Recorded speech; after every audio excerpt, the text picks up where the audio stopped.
Hey, Mr. B's class. My name is Paul Cleveland. I'm First Sergeant of Company K of the 71st Pennsylvania Volunteers. We're here at the Camp Geiger Civil War reenactment. We happened to run into your teacher, and he wanted me to explain a little bit about the uniform, equipment, and such of a Civil War soldier. So I start out, everything that I'm wearing, except for my undershirt, is wool. These are wool trousers, wool sack coat. This is the fatigue blouse, the everyday uniform. Wool, this is called a forage cap because if we were on the march or something, you can just use this. Got a whole lot of room to pick an apple or something, stuff it in there. So what I'm wearing, we'll look you guys up. This is a cartridge box. I open it up, and inside are my rounds. Now, in reality, of course, these would have a bullet on the end of them, but for our purposes, obviously, we don't want to kill anybody at reenactments. We just use gunpowder, which are used to load the rifle. And to load this rifle, you take a round, put it in your teeth, you tear it, pour it down the barrel, and you have to draw the ramrod, ram the cartridge down the barrel,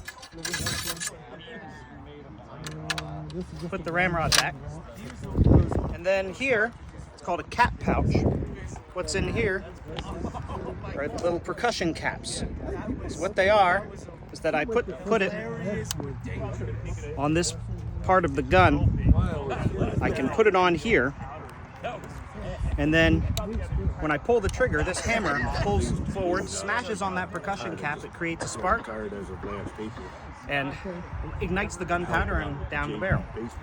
Then over here, this is called a haversack, and here you carry snacks and such, including the Civil War soldier's favorite meal, hardtack.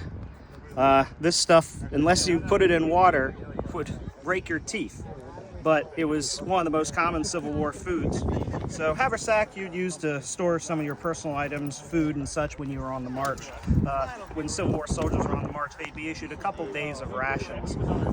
Then of course a canteen to stay hydrated. This is a bayonet. This would be put on the end of the rifle like this.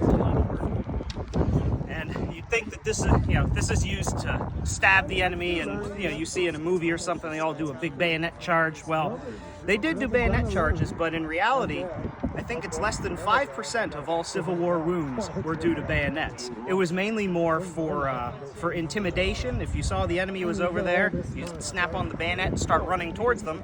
If you saw a couple thousand of these coming towards you, you want to go the other way.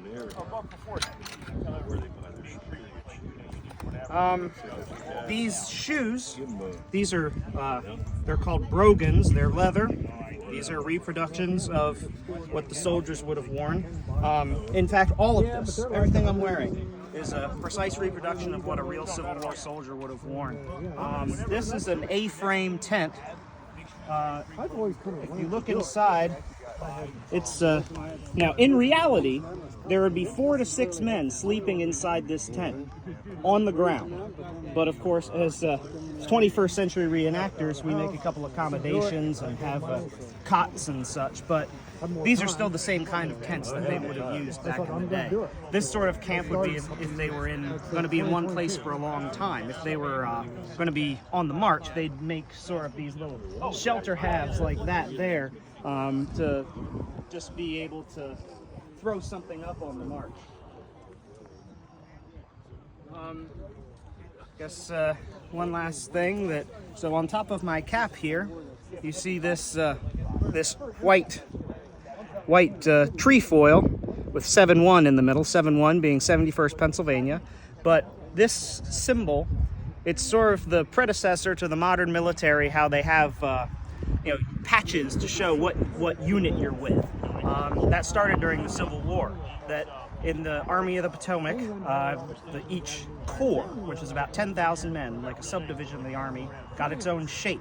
First corps was a circle, second corps was this trefoil, third corps a diamond, etc., etc. And then in each corps, each division got a color. First was red, second white, third blue. So every time, so when the general or whoever saw a symbol like that, they'd immediately be able to know, aha, this is 2nd Division, 2nd Corps, and have a much better idea of what's going on the battlefield. Because other than that, unless you literally run up and ask them, what unit are you with? It's really hard to see who's who and what's what in the midst of a battle. I hope that's informative for you. If you have any questions, I'm sure your teacher will be able to answer them. Plus, I think he has our schedule. If you ever are interested, come out and see us. And if you're 16, you can carry a rifle in the field. So.